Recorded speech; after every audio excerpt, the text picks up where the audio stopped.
ছেলে মেয়ে একে অপরকে জড়ায় ধরতেছে, একে অপরকে চুমু খাচ্ছে প্রকাশ্যে দিবালোকে গণমানুষের সামনে।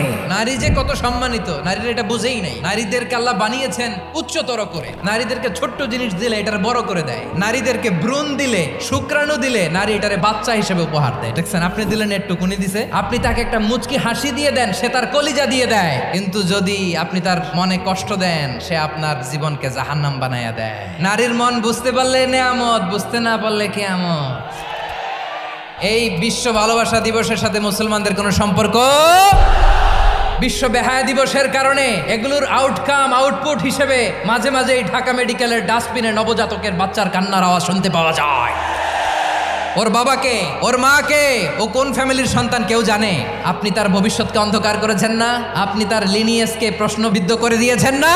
এই জন্য আল্লাহ তাআলা অশ্লীলতাকে আমাদের জন্য হারাম করে দিয়েছেন। পড়েন সুবহানাল্লাহ।